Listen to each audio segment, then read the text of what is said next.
자, 오늘 말씀은 기도, 친밀한 관계 회복에 대해서 하나님 말씀 같이 나눠보려고 합니다.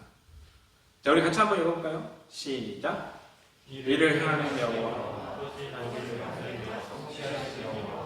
그 이름을 여호와라 하는 자가 이같이 주시다. 너는 내게 베푸자. 내가 내게 응답하겠고 네가 알지 못하는 크고 비밀을 내게 알게 하리라. 아멘. 저는 현재 UBC 캠퍼스에 살고 있습니다. 현재 이제 리젠트 칼리지에서 공부를 하고 있어가지고 UBC 캠퍼스에 살고 있는데, 그 캠퍼스 안에 그 커뮤니티 센터가 있어요. 커먼스 블락이라고 아시는 분 다 아실 거예요. 그 커먼스 블락이라는 커뮤니티 센터가 있는데 딱 지나가다 보면 거기에 어떤 중동 사람들이 모여 있어요. 그래서 중동 사람들이 모여 있어가지고 많을 때는 열 몇 명 모여 있을 때도 있고, 어떤 때는 한두 명 모여 있을 때도 있고, 가면은 그렇게 있어요. 그래서 뭐 하나 처음에 궁금해서 가봤더니 다 양탄자 같은 거 이렇게 깔아놓고, 그리고 방향을 딱 정해놓고 막 절을 하더라고요. 네, 이슬람교 사람들이었습니다. 네, 열심히 해요. 그래서 보니까는, 그러니까 이슬람교 사람들은 이제 그들이 얘기하는 성지는 메카입니다. 메카를 향하여 방향을 딱 잡고, 메카를 향하여 방향을 맞추는 무슨 앱도 있대요. 그 앱을 딱 깔아서 해놓으면 메카 위치를 정확하게 가르쳐 준대요. 그걸 딱 해서 해놓으면 거기 방향에 딱 놓고 이제 매트를 딱 깔아놓고, 그 매트도 또 그 이슬람교 특별한 매트라고 해야 되나요? 그래서 그 매트를 깔아놓고 거기서 엎드려 절하면서 기도를 합니다. 근데 기도를 몇 번 해요? 하루에? 5번. 3번도 아니고 5번을 해요. 네. 그래서 이렇게 기도를 하는데, 여기 이슬람교 내에서 이런 얘기가 있습니다. 이렇게 5번, 하루에 5번 기도하지 않는 사람이랑은 상종도 하지 마라. 그들의 법이에요. 그래서 조금 극렬 이슬람교 사람들은 정말로 하루에 5번 이상 기도하지 않는 사람이랑 대면도 안 한답니다. 근데 이제 무슬림 지역에서 선교를 하는 한 목사님이 이제 차를 타고 그 이슬람 지역을 지나가고 있어요. 그런데 딱 보니까는 아무래도 이슬람 지역이니까 막 대형 광고판이 있는 거예요. 근데 거기에 뭐냐면 알라는 위대하다, 이렇게 알라는 오직 신이다, 이런 광고가 써 있어요. 근데 거기에 이제 한 문구가 써 있는데, 이건 뭐냐면, 이거 혹시 우리 기독교에다 접목해도 되는 건데, 기도는 신앙의 기둥이다, 이런 문구가 써 있대요. 기도는 신앙의 기둥이다. 대단하죠? 근데 그래가지고 이거를 딱 보고는 이 목사님이 너무 놀래가지고 현지인한테 가서 물어봤어요. 어떻게 이런 문구를 써놨냐고. 그러니까 이제 현지인 반응이 약간 좀 갸우뚱하면서 쌩한 거예요. 그랬더니 그 현지인이 이렇게 얘기했답니다. 그 기둥은 한 줌의 바람에 무너지는 기둥입니다. 현지인이 이렇게 얘기했대요. 그래서 이제 왜 그러냐 물어보니까, 그렇게 하루에 5번씩 기도를 했는데, 기도할 때 방구를 끼면은 그 기도는 다 헛것이 돼버린대요. 그래서 이게 그냥 있는 게 아니라 이슬람교 경전에 있는 문구입니다. 뭐냐면, 기도 중에 방귀를 끼면 그 기도는 무효가 된다. 그래서 방귀를 끼면 다시 가서 집에서 씻고 와서 다시 이제 깨끗한 몸으로 이제 기도를 해야 된답니다. 되게 웃기죠? 정말 황당한 율법입니다. 근데 이거를 지켜요, 이슬람교 사람들은. 그래서 방귀 조심하겠죠, 당연히. 자기 기도가 날아가지 않도록. 네? 근데 이걸 딱 보면, 단편적으로 우리가 딱 생각해보면, 이슬람교의 기도가 굉장히 행위적이라는 걸 우리가 알 수가 있어요. 행위 중심적이다. 그러니까 행위를 통해서 자신들이 믿는 신한테 보여주는 거예요. 뭐냐면 나는 하루에 5번이나 기도했습니다. 나를 인정해 주세요. 이게 바로 행위 중심적인 기도입니다. 다른 종교도 마찬가지예요. 다른 종교도 다 행위 중심적인 기도를 갖고 있어요. 뭐 대표적으로 불교도 그렇죠. 108번 절하를 하고. 그럼 우리는 어떻습니까? 우리 기독교, 우리의 기도는 종교적 행위만 있는 것일까요? 절대 아닙니다. 우리는 다릅니다. 우리는 종교적 행위가 중심이 되는 기도가 절대 아닙니다. 우리는요, 누구한테 기도하는 대상도 분명하고요, 기도를 왜 해야 되는지 이유도 분명합니다. 그러면 우리 하나님 한번 말씀을 찾아보면서 우리가 누구에게 기도해야 되는지 한번 보겠습니다. 한번 우리 같이 읽어볼까요? 시작! 그러므로 너희는 이렇게 기도하라. 하늘에 계신 우리 아버지여 이름이 거룩히 여김을 받으시오다. 우리의 기도의 대상은 바로 누구냐면요, 하나님 아버지예요. 이거는 이제 주기도문의 첫 구절 문장이죠. 그러니까 다른 종교는 뭐냐면 신적인 존재의 기도를 하는 거예요. 멀리 있는 위대하신 신께 나의 행위를 보여줘야지, 이게 그들의 기도입니다. 그런데 우리의 기도는 뭐예요? 하늘에 계신 하나님 아버지께 기도하는 거예요. 대상이 완전 다르죠. 그 아버지는 어떤 관계입니까? 매우 친밀한 관계입니다. 그래서 우리가 요한복음 1장 4절에 이런 말씀이 있죠. 영접하는 자 곧 그 이름을 믿는 자들에게는 하나님의 자녀가 되는 권세를 주셨으니, 하나님의 자녀가 되는 권세를 우리가 받았어요. 그러니까 우리가 예수 그리스도를 믿으면 하나님을 우리가 아버지라고 부를 수 있어요. 이것이 우리의 기도에 적용되는 거예요. 어떤 신에게, 멀리 있는 신에게 정말로 내가 들을 수 없으니까 날마다 그렇게 5번 이상 행위로서 보여줘야지만 인정받는 그런 기도가 아니라 하나님 아버지께 친밀하게 다가가는 기도가 우리의 기도입니다. 그래서 이제 저도 기도할 때 주여 주여 이렇게 기도하지만 때로는 기도를 기피하다 보면 아버지라고 기도할 때가 있어요. 기도가 소리를 지를 때 아버지, 저희 어머니가 잘하시는 건데, 저희 어머니가 아버지 그렇게 딱 부르면 어떤 마음이 드냐면요, 뭔가 하나님과의 그 친밀한 감정이 느껴져요. 기도가 더 깊어져요.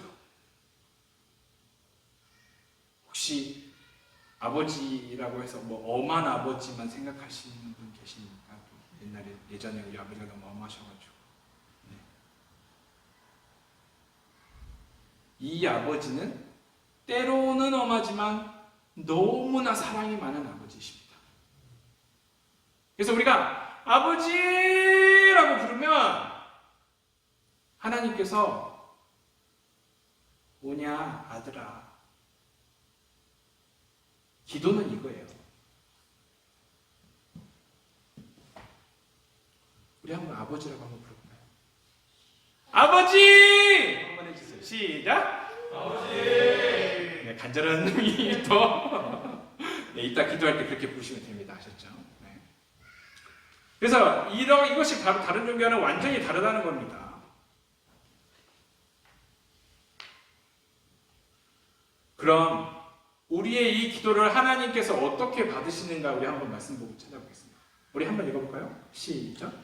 그러므로 치하시고 내 생물과 24장로들이 그리고 어린 양 앞에 엎드려 각각 검은과 향이 가득한 근대접을 가졌으니 향은 성도들의 기도. 아멘. 계시록에서 천국의 장면이 나오는데 이 천국에 어떤 장면이 있냐면 내 생물이 하늘을 날아다니고 그 앞에 24장로들이 있습니다. 이 24장로들이라는 것은 12지파 포함해서 12제자를 의미하기도 합니다. 그래서 24장로들이 그 앞에 있는데 거기에 엎드려서 검과 향이 가득한 근대접이 그 앞에 있다는 거예요. 그러면 이 향은 뭐라고 얘기해요? 성도들의 기도들이다. 하나님은 우리의 기도를 뭘로 받으세요? 향기로 받으세요. 좋은 향기를 마시면 기분이 좋아지죠. 행복지수가 높아지죠. 이제 봄이 다가왔습니다. 꽃이 피는 봄이 다가왔습니다. 그래서 길 가다가 꽃냄새가 살랑살랑 제 코에 딱 들어오면 기분이 너무 좋아져요. 너무 행복해요. 그처럼 하나님께서 우리의 기도를요, 흠향하시는 거예요. 흠향하시면 하나님이 기뻐하시겠죠. 당연히. 그러니까 하나님은 우리가 기도할 때에 당연히 기뻐하신다는 거예요. 그러면 이 기도를 누가 가지고 가는지 우리 한번 읽어보겠습니다. 시작. 또 다른 천사가 와서 제단 곁에 서서 금향로를 가지고 많은 향을 받았으니 이는 모든 성도의 기도들과 합하여 보호자 금단에 드리고자 합니다. 향연이 성도의 기도와 함께 천사의 손으로부터 하나님 앞으로 올라가는지라. 우리가 기도할 때 우리의 기도를 천사가 금향로에 담아서 하나님 앞에 올라간다고 합니다. 이 장면은 창세기 28장에도 나옵니다. 어떤 장면으로 나오냐면요, 야곱이 형 에서를 피해가지고 도망가요. 하란으로 도망가는데 가다가 너무 피곤하니까 잠이 듭니다. 근데 잠이 드는데 그때 꿈을 딱 꿨는데 그때 무슨 꿈이었냐면 사닥다리가 땅에서부터 하늘까지 올라가 있는 거예요. 거기서 그곳에 막 천사가 오르락 내리락 오르락 내리락 오르락 내리락 하는 모습을 보는 거예요. 계시록에서는 이 장면을 뭐라고 얘기했어요? 우리의 기도를 받아가지고 천사가 하늘로 올라간다고 얘기합니다.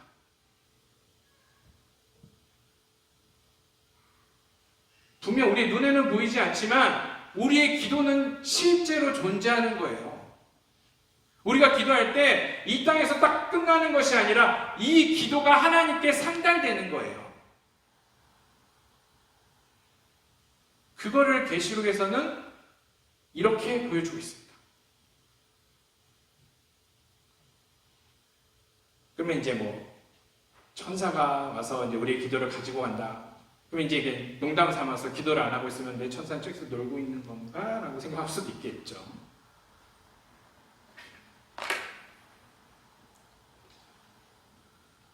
우리 다시 한번 우리 처음에 에레미야로 한번 돌아가 보겠습니다.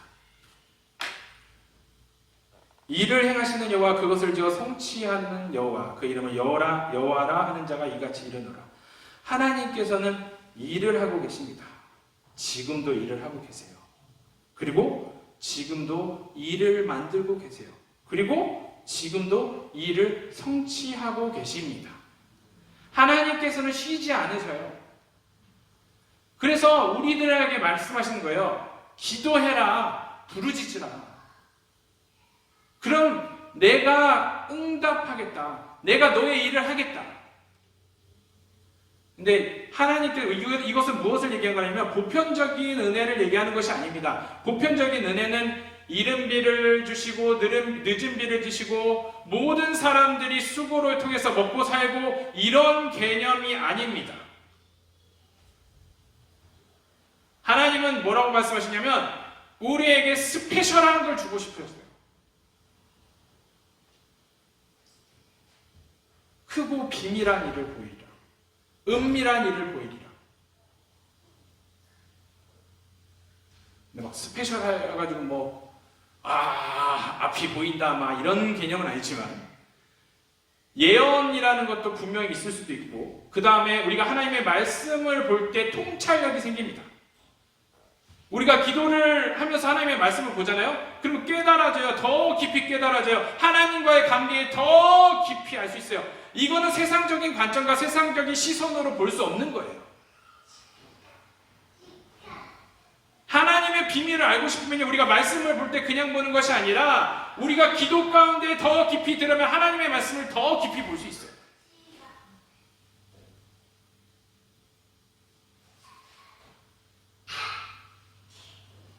그리고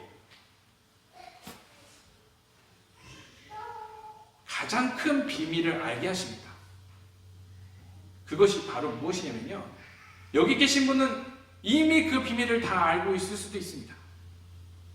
그 비밀은 바로 누구냐면 예수님입니다. 세상의 관점으로 이해할 수 없는 분이 예수님이세요. 하늘의 왕이시면서 이 세상을 모두 다 창조하신 예수님께서, 하나님이신 예수님께서 이 땅에 인간의 몸을 입고 오셨다라는 것 자체가 세상의 관점으로 이해할 수 없는 거예요. 그것도 왕궁에서 태어난 것도 아니고 마구간에서 태어나셨어요. 그리고 이 하찮은 인간을 위해서 십자가 들려 돌아가셨어요. 근데 세상 사람들의 지혜로, 세상 사람들의 관점으로 이해할 수 없습니다. 그러나 하나님께서 예수 그리스도를 믿는 자들에게 예수 그리스도가 구원자고 나를 위해 십자가에 달려 돌아가셨다라는 것을 이해하고 인정하고 그거에 대해서 따라갈 수 있도록 우리의 영의 눈을 열어주신 거예요. 크고 비밀한 일을 알게 하리라.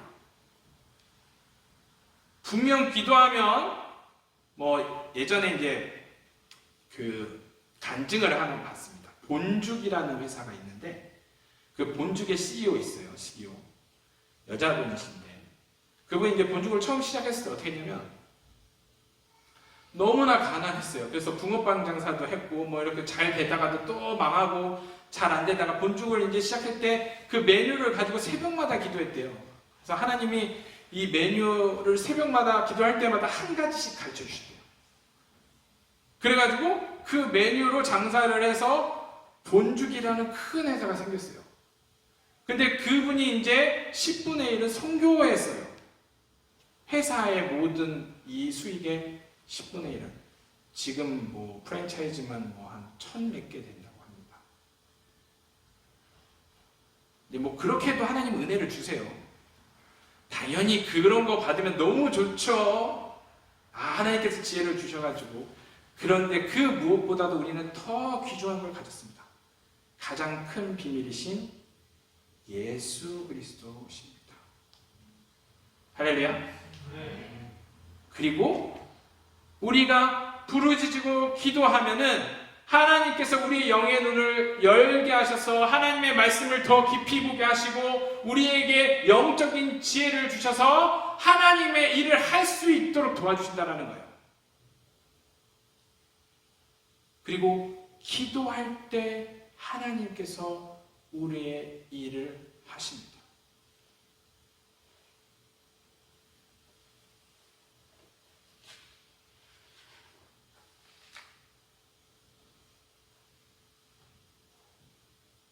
그런데 점점점 이 기도하는 것에 대해서 못하게 하려는 움직임이 있어요. 어떤 사람들이 있냐면 하나님은 우리에게 기도의 시간을 정해서 기도하기를 원하십니다. 예를 들자면요. 내가 어떤 사람을 너무 사랑해요. 근데 마음속으로만 너무 사랑하는 거예요. 나는 저 사람을 너무 사랑해. 그래서 말은 안 해요. 만나지도 안 해요. 데이트도 안 해요. 사랑이 이루어질까요? 안 이루어지죠. 우리가 기도라는 건요, 기도의 시간을 정해놓는다는 것은 뭐냐면요, 하나님과의 데이트를 하는 거예요. 그 시간. 그냥 뭐냐면 일상 속에서 당연히 하나님을 찾고 하나님을 만나는 것이 맞는데 그 정도의 일상생활에서 하나님과 동행하는 수준이 되려면 기본적으로 기도의 시간을 정해놓고 할 때에 가능합니다. 어떤 사람들은 새벽기도 안 해도 돼요. 기도 시간 일주일에 매일 교회를 갑니까? 그분들한테 솔직하게 물어보세요. 그냥 진짜 신학적인 이론도 이런 거 있습니다. 우리가 삶을 살아가는 게 기도다. 참말로 그런 소리를 하는 사람들이 있습니다. 그러면 한번 물어보세요. 정말로 진심으로 그렇게 생각하십니까? 아니면 자신의 게으름을 합당화시키고 싶어서 그렇게 얘기하십니까? 하나님은 우리에게 원하시는 것은 하나님께 집중하고 하나님만 바라보는 그 시간을 원하십니다.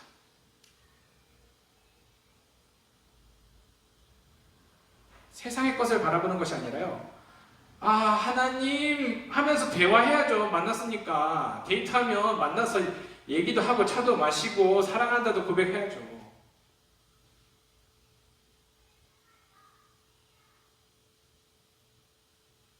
이제는 우리가 뭐냐면요. 친밀함을 가져야 할 때입니다.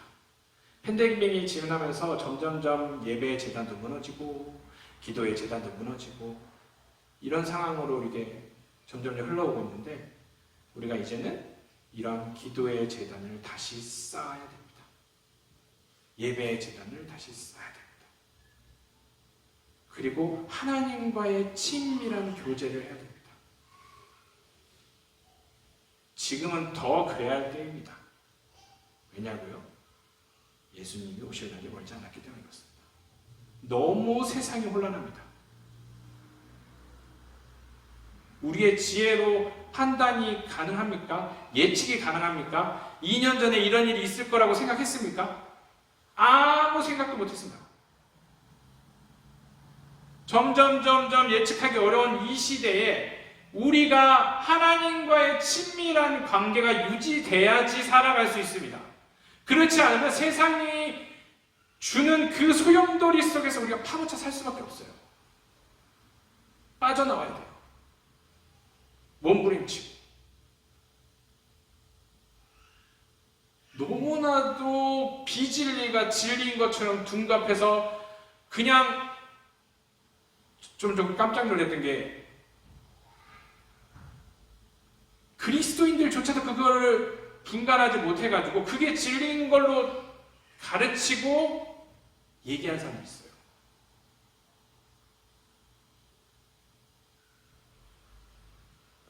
여러분들, 이때 우리는 하나님과의 관계를 더 친밀히 해야 됩니다. 그래서 기도해야 돼요.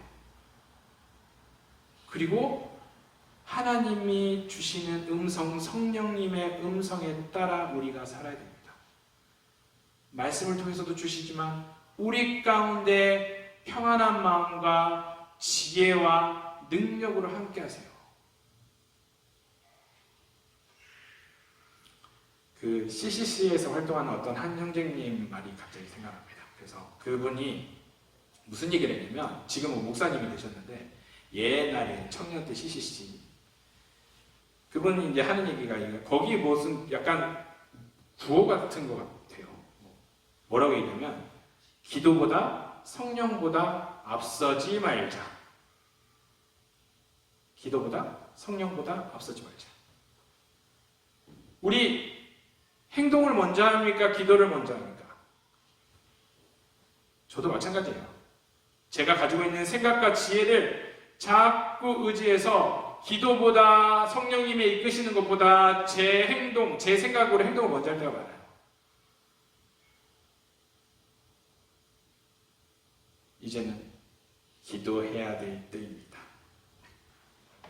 하나님께 더 가까이 가고 하나님과의 친밀한 교제를 가져야 될 때입니다. 자, 이 시간 우리 같이 찬양하고 기도하는 시간